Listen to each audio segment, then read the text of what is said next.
நண்பர்களே, இந்த மந்த்ரா எம்எஃப்எஸ் 110 அதனோட சர்வீஸை எப்படி ரீஸ்டார்ட் பண்ணுறது அப்படிங்கிறத பார்ப்போம்.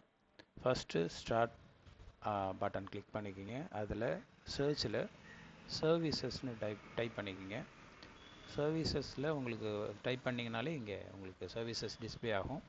அதை கிளிக் பண்ணுங்கள். அதை கிளிக் பண்ணால் ஒரு விண்டோ ஓப்பன் ஆகும். இதில் ஏதாவது ஒரு சர்வீஸை கிளிக் பண்ணிவிட்டு உங்கள் கீபேட் இருக்கு இல்லைங்களா, உங்கள் கீபோர்டு அதில் எம்ங்கிற ஒரு கீயை ப்ரெஸ் பண்ணிங்கன்னா அங்கே எம் சீரீஸில் இருக்கிற சர்வீஸ் எல்லாம் டிஸ்பிளே ஆகும். இதில் ரெண்டாவதாக எம்எஃப்எஸ் 110 ஏவிடிஎம்னு இருக்குது பார்த்தீங்களா.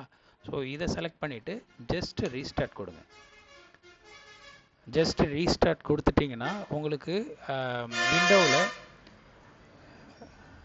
Right most bottom of the கார்னரில் உங்களுக்கு ஃப்ளகின் ஆனது டிவைஸ் அட்டாச்சு அப்படின்னு சொல்லிட்டு வரும். அதுக்கப்புறம் framework is ready to use அப்படின்னு சொல்லிட்டு ஒரு டிஸ்பிளே ஆகும். இப்படி உங்களுக்கு டிஸ்பிளே ஆகிடுச்சுன்னா உங்கள் மந்த்ரா எம்எஃப்எஸ் 110 ஏவிடிஎம் சர்வீஸ் வந்து கரெக்டாக ஒர்க் ஆகுது.